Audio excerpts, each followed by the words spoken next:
just sit and hold it the whole time? Oops. Yeah, usually. Yeah. Oh, Yeah. okay. Yeah, good, Jason. Yep.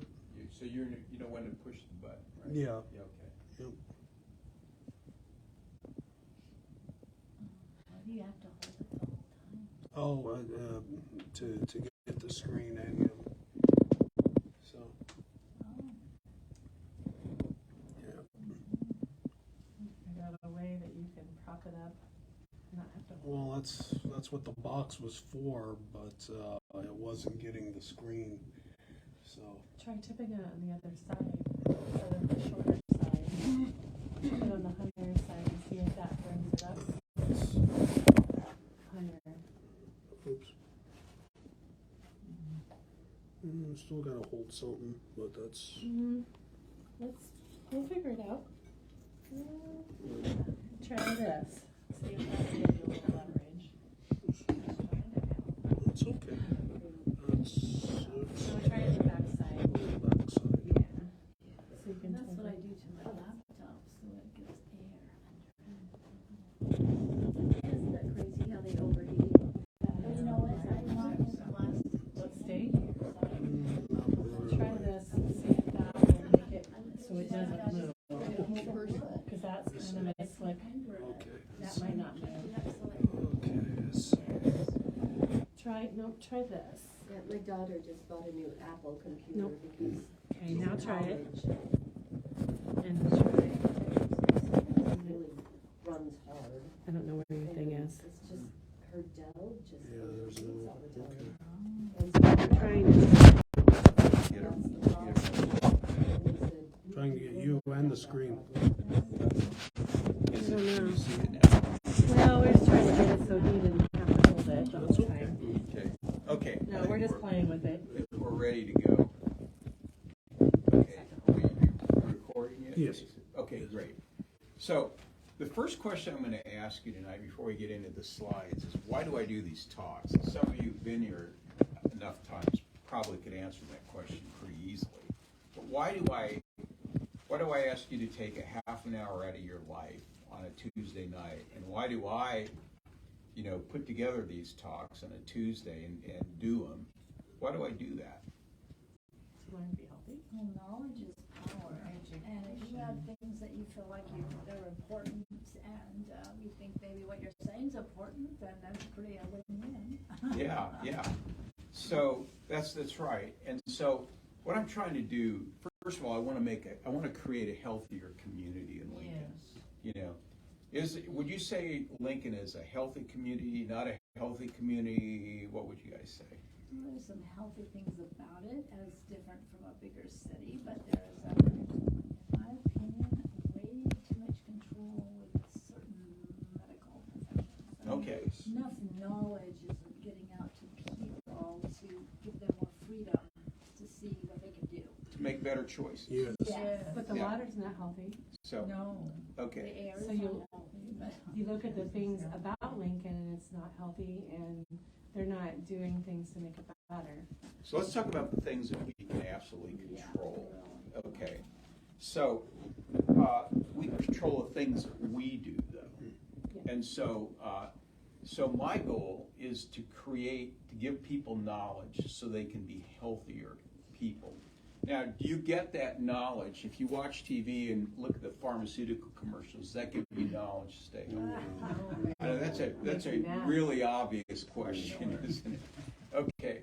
So I want to give people knowledge so that when they go to their primary care providers or whoever they go to for health care, that they can think a whole lot deeper about how their bodies work and about how health works. Now, I don't know everything there is to know about the human body, and I'll be the first one to say that. I'm learning new things all the time. That's why they call it practice, okay? But I do know some things. And so today, we're going to communicate to you, and I'm going to ask you some probing questions later on in this talk about what the role of the nervous system is in health and wellness. So we're going to talk about, first of all, the safety pin cycle. And this is a great way to understand the role of the nervous system in the human body. So every time you see a safety pin, if you ever want to explain chiropractic to one of your friends, this would be a good way to do it. So if you look at the top of the safety pin, this is to represent the brain, this is to represent the body, and this is the neurological communication between the brain and the body. And so when you have the safety pin open and it's not latched, that would be what we consider a subluxation, or a break in the communication between the brain and the body. This is what I fix whenever you come into my office, okay? And so all primary care doctors, with the purpose of, and the intention to enhance a person's life and express health, they understand this, okay? Now, if you attempt to, what happened here? Sorry about that. Let's get back here.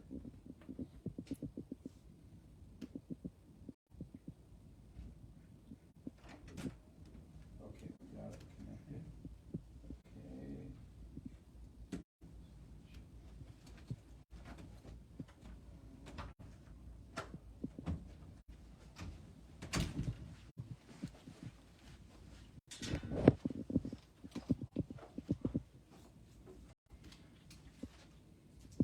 Okay. Okay. I pushed the wrong button. Oops.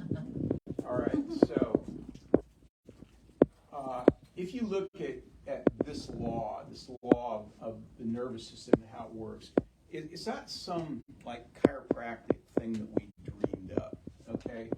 If you look at the way the body works, the body sends messages to the brain letting it know what it's experiencing. The brain sends messages back to the body telling the body how to adapt. And these are loops of communication that are just constant, okay? So let's say you have a laceration on your arm, okay? Do you think the brain knows about that? Yeah, absolutely it does, okay? So you have a laceration on your arm and you have flesh hanging out.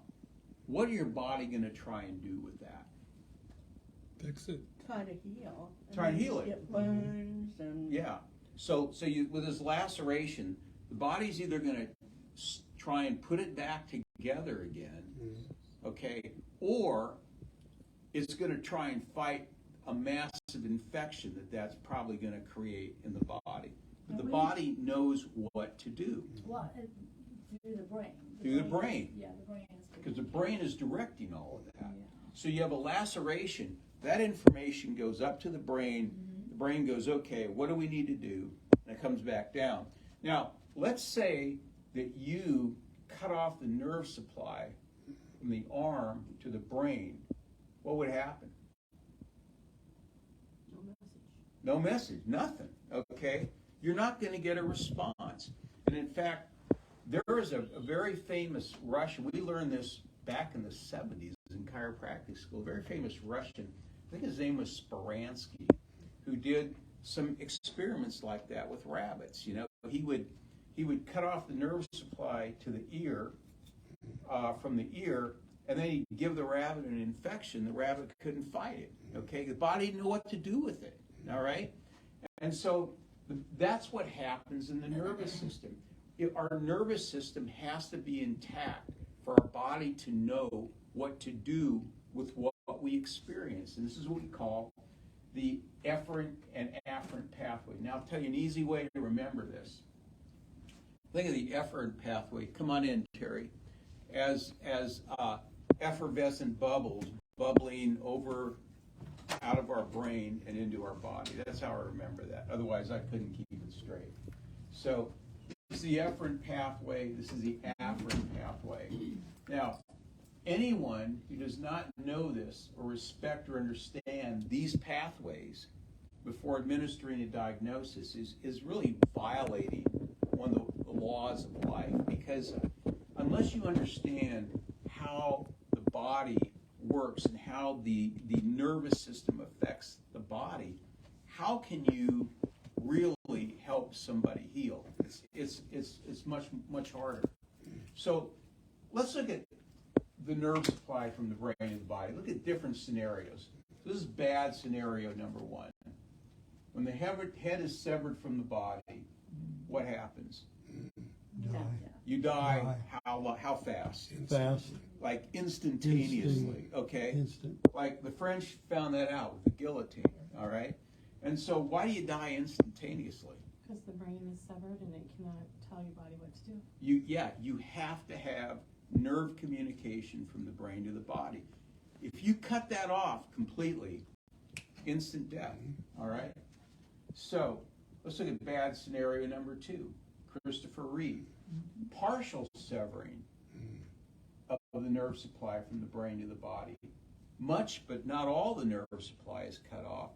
So now you have somebody like this who's paralyzed from the neck down, but the rest of his body, his health went into a pretty steep decline. And he ended up, he lived for a while, even appeared in a few TV shows like this. But he died a lot earlier than he should have, okay? Because your body needs that nervous system in order to function right. Look at bad scenario number three. This is what we treat in our office, subluxations interfering with nerve supply from the brain to the body. So why are these important? First of all, a minor subluxation can cut off 60% of the nerve flow to an organ or muscle. So what do we call a minor subluxation? Well, if you took a dime out of your purse or your pocket and stuck it on your hand, that's how much pressure on a nerve is needed to cut off 60% of nerve flow. Not very much, okay? This is one of the first chiropractic studies ever done back in the 70s at the University of Colorado. A Chinese guy by the name of Chung Ha Su, he's a biomechanical engineer, found that out back in the 70s. And he would come speak to us in chiropractic college like 1978, 79, and we all stand up. And he was the only one doing chiropractic research. Now we have chiropractors that have published hundreds of papers, and you can find them on PubMed. I can tell you who they are. So a minor subluxation can cut off a lot of nerve supply. Now, the subluxation that causes pain, which most people come into my office with, is pain. Very few, if anybody, ever comes into my office and says, look, I feel great, but would you x-ray my spine and see if I got a good curve in my spine and see if my nervous system is working properly? Nobody does that. I wish they did. We could save them a lot of problems down the road, but they don't do that because we're taught something's not broke, you don't fix it, or we don't think it's broke. But is it possible to have degeneration in the spine that you're not aware of? Yeah. Oh yeah, it happens all the time. Yeah, happens all the time. In fact, people come into my office and they'll have maybe pain in the lower back, but because the neck and the lower back are so interconnected, I'll x-ray their neck and they find out they've got phase 2, phase 3 degeneration in their neck. They didn't even know they had it because the pain was down here.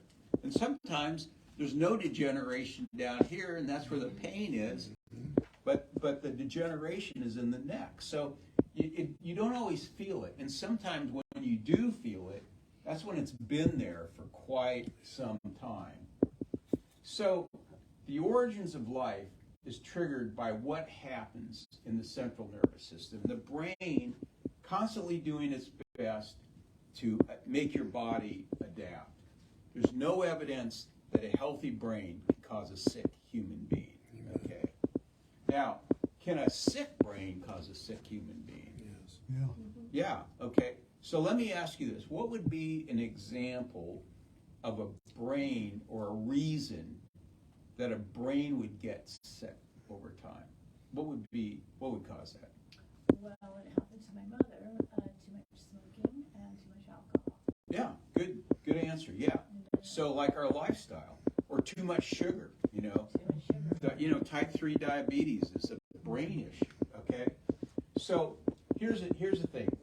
Even if you never exercise and you constantly eat junk food, and there's people out there like that, the brain is still going to do its best to keep the body healthy. Yes. until it can't do it anymore.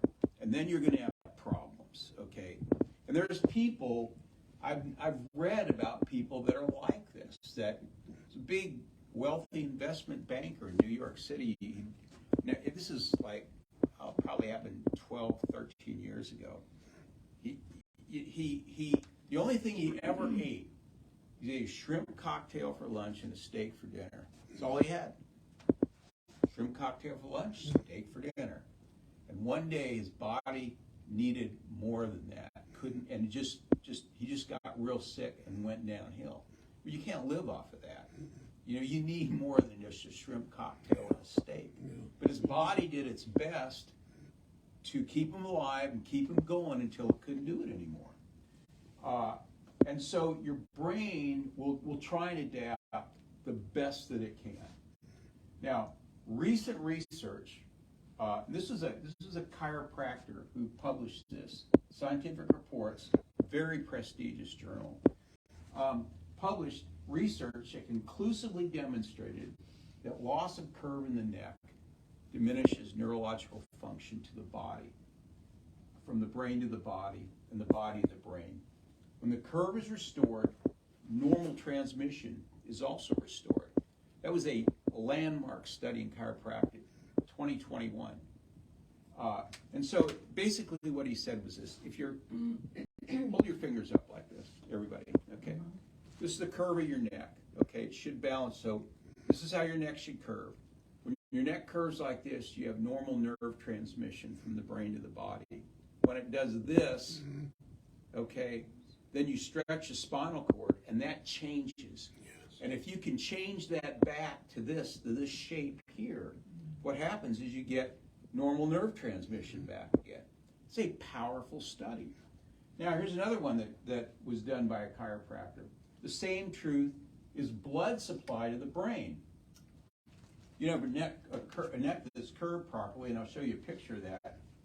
Here's a curved neck with this is the vertebral artery, goes down the side of the neck, okay? When you go from here to here, you actually alter blood supply to the brain, and that alters your body's ability, your brain's ability to function, okay? So I'm constantly in my office hounding my patients to do their neck cervical traction exercises to get them to go from here to here, okay?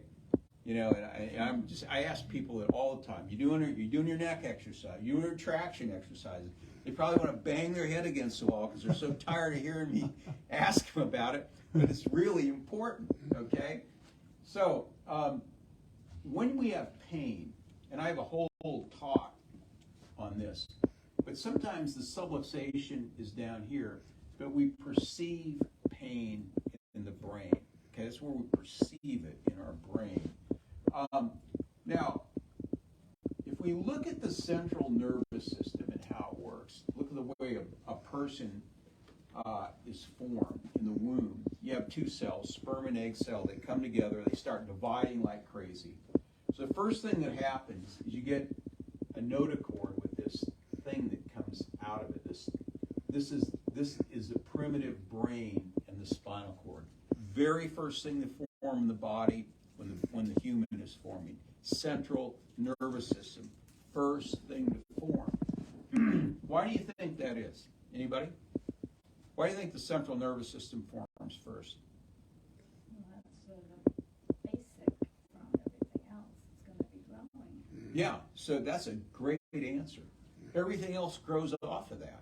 So it directs the formation of the baby, comes from the central nervous system, okay?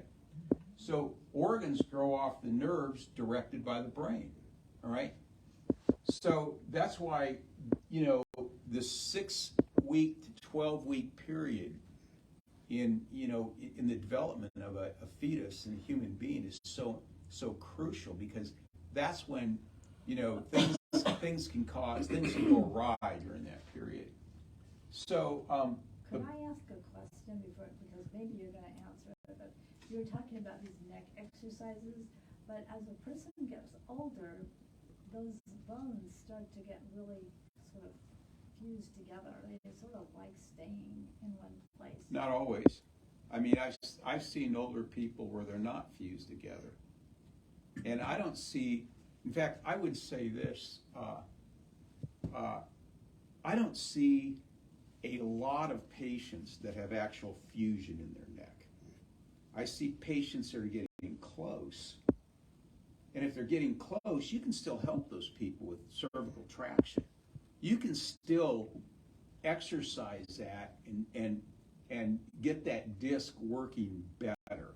Now, you can't get it working like they were when they were 20, but you can get it working better.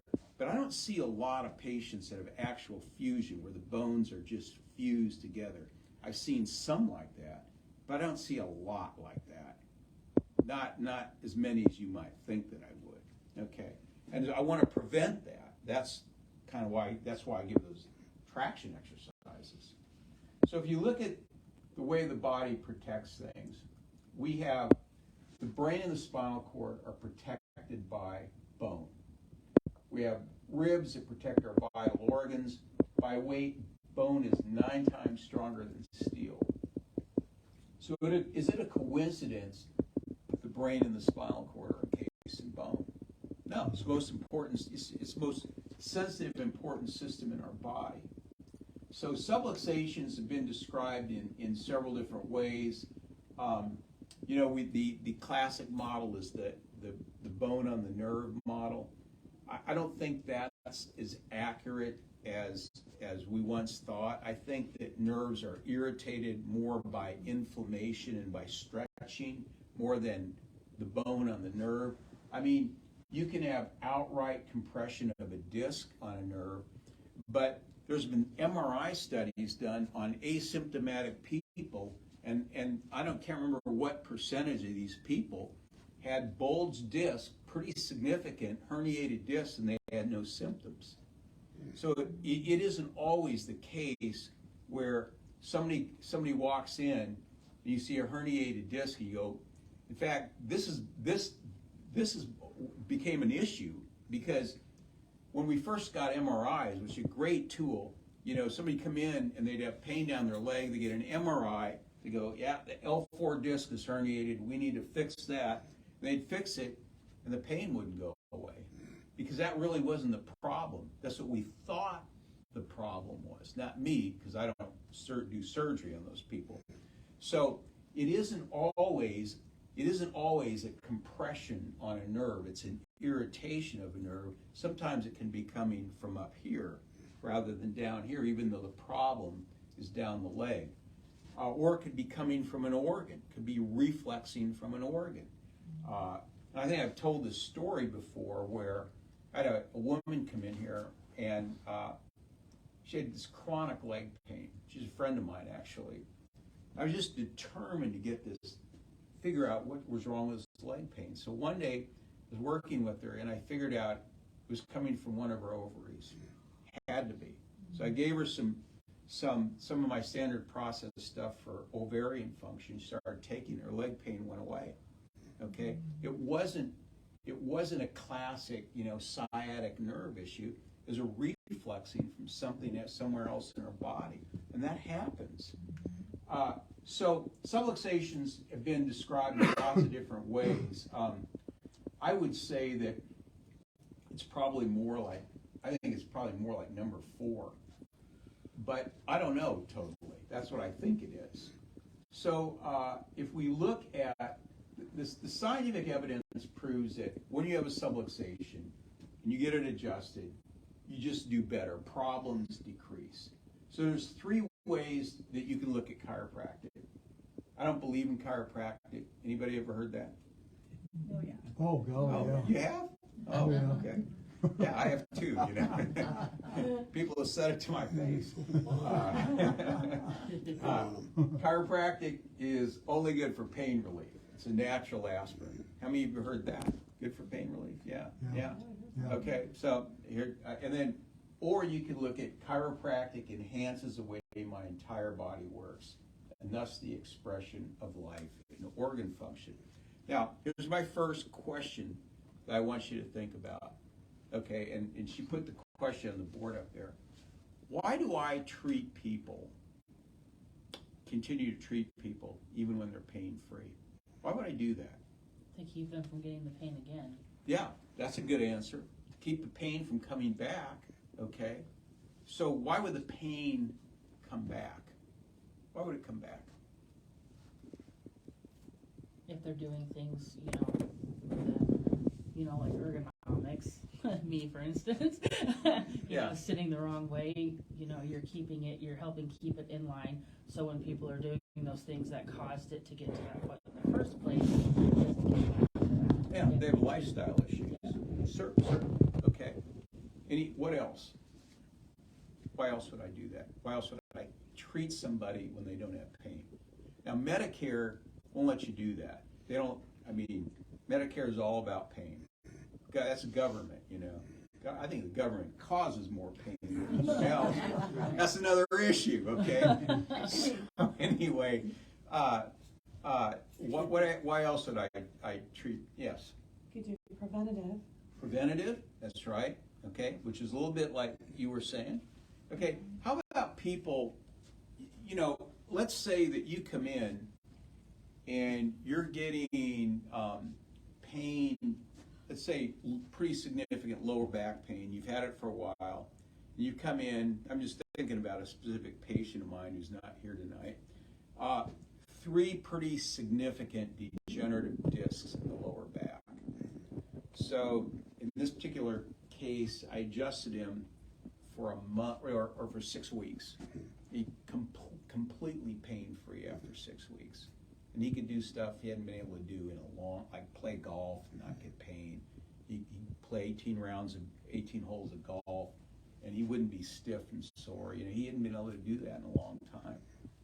But I kept treating him. I treated him for another 6 weeks after that, because he had 3 bad discs in his lower back. And just because the pain went away, that doesn't mean the problem still isn't there and that it needs to be resolved. So how long does it take for a nerve to heal? It's been irritated for a while. How long does it take? Anybody know? Doesn't have a time because it doesn't Take, heal. It doesn't heal like everything else would heal. It's pretty unpredictable. well, nerves heal. They heal. do, but I know some people that have, I had a surgery on my stomach and my nerves still are numb. Okay. 13 years. Yeah, that's a little different Is it than 'cause it- cutting into it, Is that right? Okay. But on average, nerves take anywhere from months to years to heal. Months to years, okay? So if you work on somebody, you get them just enough to get the pain gone. You haven't really fixed the problem, And so that's why I continue to treat people when they have no pain. It's not because I just want them to keep coming back, because I want them to be as healthy as possible. Okay? Now here's the second major question I'm going to ask you. This one wasn't up on the board. So, if somebody doesn't get well, let's say I treat somebody for, let's say 6 weeks, and they don't get better. No improvement at all, 6 weeks, okay? Has chiropractic not worked? No. Could you say, yeah, chiropractic didn't work on that person? Is that a yes or a no? You say no, okay. Why are you saying no? Everyone's different. Okay. Why are you saying no? It could take more time than just 6 weeks. Yeah, could take more time. That's right. Might not be a 6-week problem. Not every problem is a 6-week problem. Okay. I wish it were. Make my life a little easier. Not every problem is. Okay. So let's say that I treated them for 6 months. No change. No change. Would you be treating him, you'd probably be treating him with different emphasis to see. Yeah, I probably wouldn't treat someone for 6 months if there's no response. But here's the question I have. Does that mean chiropractic's not working? No. It could be their No, lifestyle. could be something else. Yeah, Yeah. chiropractic always works. Yes. Every time you adjust somebody, you're freeing up nerve supply from the brain to the body, body to the brain. Okay. So what would stop?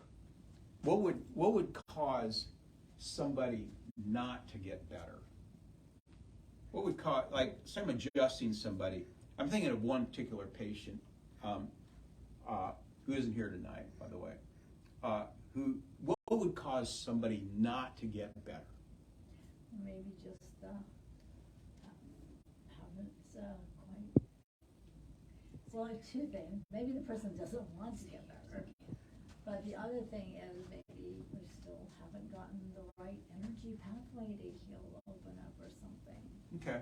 Or maybe they haven't followed your instructions at home, the home treatments that they're supposed to do as well. Maybe it's just their lifestyle, the way they live their life. Yeah, They're still doing or their bad diet. things. They haven't Okay. changed. Yeah, Or So- it's an issue that needs other help as well, Could be. besides the chiropractor. Could be. Okay. Yeah, those are all decent answers. Okay, so let's think of one particular thing. I'm thinking of one thing. We can think of a lot of things. What's one particular thing that would really slow down or stop the healing process in a human being? Diet. Okay, and causing what? Inflammation. Inflammation. That's the word I was looking for. That's the magic word. Yes. So someone comes into me and they're loaded with inflammation, which you can measure on a blood test. They're going to heal a lot slower, if at all. Okay, they may heal, but it's going to be way slower than normal. Okay, what causes inflammation? Sugar. Yeah, you ought to know that in your sleep. Yeah, sugar, bad fats. Okay, yeah, that type of thing. All the good stuff, Okay. or the stuff that tastes good. Stuff that everybody's addicted to, right? Yeah. Okay, so Bane of my existence. So here's another example. If a person has tissue that's so damaged, that's just too damaged, they're just not going to get better. So let me give you an example of that. Let's say somebody comes into me and they're like stage 4 pancreatic cancer, and they want me to work on them. And I've actually had patients like that. Okay, and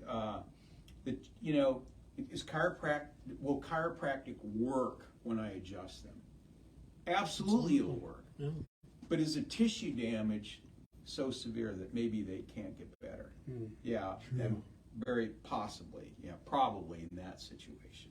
So there's extraneous things that can keep people from getting better. Usually it's inflammation, some sort of inflammatory thing, high blood sugar, something in the body that's going on. But then I've seen people that were pretty inflamed and got well pretty fast, and I was amazed. I'm going, I don't know how it happened, but it did. So here's the thing. Chiropractic is more than just pain relief. When I adjust somebody, we're making the organs function better. We're making the body work better. And you may not get rid of all your pain, but what's happening is there's a lot of things inside happening that where your organs are working better, your immune system is better, and it may be that the pain may take a while. Yeah. But everything else inside is changing. Here's another thing that I want you to understand too. Is your body only has so much capacity to heal so many things. It can't juggle like 4 chainsaws all at once. It may be able to juggle 2 and fix those, and then it'll go to the next 2, but it can't do everything at once. And so let's say you have a bad liver, and we're going to talk about this right here. Let's say your liver's toxic, and you don't even know it. Let's say you have a fatty liver. A lot of people do. And your body, and you come in with headaches, or you come in with arm pain, or something else, and your body's trying to heal this before it's able to heal what you came in for. Yeah. We don't always know that. So does it have a hierarchy of healing that the brain tells what's most necessary first? It does, but I don't know what it is for each individual. I have no idea. But I do know that I see patients with a lot of issues, a lot of different issues. And sometimes the reason you don't heal is quickly is because you got other things going on that you didn't know about, okay? So that's, now I have a bunch more slides, but I'm not gonna go through them, okay? That's good enough for tonight. So everybody knows somebody who's chronically ill, that's not getting better, that needs help. And I just want to extend this invitation for those people that you know, have them call the office. We'll be glad to do a free screening on them, subluxation screen. We'll check them, see if we can help them. If we can't help them, we'll send them somewhere else, okay? Occasionally I get people like that where I say, no, you're going to send you somewhere else because this isn't the right place for you. But you can call Carmen and she will be glad to set you up for a 15-minute screening, or one of your friends or relatives. And if we can help them, great, because there's a lot of people out there that are walking around sick, unhealthy, in pain. They have no idea what to do, okay? They're getting sick all the time. Had a guy come in this evening. He says, I catch everything that comes along. Well, there's a reason for that, He's got an immune system that's not working right, so we need to help him with that. Lots of people out there like that. So I want you to think of who you know. Just give Carmen a call, and we'll schedule him, see if we can help him. If we can, great. If we can't, then we'll try and find some place else that can. So, great, yes, I was Carol? just gonna say, if I wouldn't have come to you, I'd be coughing right now. And that has nothing to do with pain, but I coughed for 2 years straight. Yeah, And you helped me. yeah. And I don't wanna go back to the way I used to. Yeah, and I don't have a coughing subluxation, okay, where I say, okay, you're coughing, it's gotta be L1, We're gonna pound on that until you stop coughing. Doesn't work like that. I just corrected Carol's subluxation patterns, and her coughing stopped, okay? It's a miracle. Yeah, so it happened, okay? The body just did what it was supposed to do, all right? And so those are the kind of people I love to work with. So that's all I have for you tonight. Thank you so much for being here. It's a little after 7. I kept you a little longer than what I thought I would. Next talk is in 2 weeks. We're going to do part 2 of menopause, okay? And then after that, we have our schedule of talks up there. But does anybody have any questions before I? Is there any way at some point we could, or have access to the rest of the slides that you were gonna go through? Yeah, I can send them to you. Yeah. I'd like to see 'em. I'll send them to you. Just give me or give Carmen your email address. Okay. I'll be here tomorrow, so. Yeah, just Okay. tell me. You probably want the slides, you usually do. I think I forgot to send you the last one, though, but yeah, I'll send them to Okay. you. Yeah, and if you want to, you can put them on your computer and you can do the talk at your house for your friends. I mean, I don't care, So, People need to hear it. yeah, I mean, so, good. Terry? If somebody has migraine headaches and they've tried everything to stop them, they've gone to chiropractors, what would be a good way of going about trying to tackle that problem? So, I would have to sit down with that. What I would do is sit down with that person. I would say, okay, tell me everything you've done. Tell me everything you've done. I want to hear everything you've done. Mm-hmm. And then I would make a decision based on that knowledge. But I don't know everything they've done, okay? Yeah.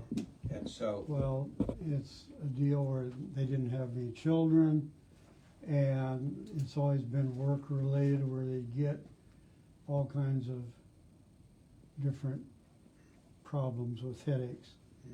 And it was mostly, they'd take aspirin, it wouldn't help. They'd take Tylenol, it wouldn't help. Nothing would really yeah. get rid of the migraines. So I would just say, tell me what you've done. Tell me everything you've done. And we'd say, okay, maybe this might be the issue. Uh-huh. That's what I would do. Would you take each organ at a time, and work on each organ to see if No, I wouldn't that do organ that. was causing I would say- subluxations. I would say, what have you done? And then, based on that, I would say, okay, this is the first thing we're gonna do. Now, I could go through the organs pretty fast, Terry. Okay, You know, I can run through the organs and find out which ones aren't well, I working would think pretty that'd be a quickly. good way, Yeah. good way to start. That'd be a way. Yeah. That might be part of it. That might be it. Could be it. But it Yeah. could be a craniosacral, cranial issue, cranial bone dysfunction. Could be a lot of things. Yeah, So that's what I would do. Okay? Okay. Good. Okay, I think we're good for tonight. Thank you so much for being here. It's been actually 27 minutes instead of, or 37 minutes instead of 30 minutes, but thank you very much. thanks, Paul. You bet. Thank you.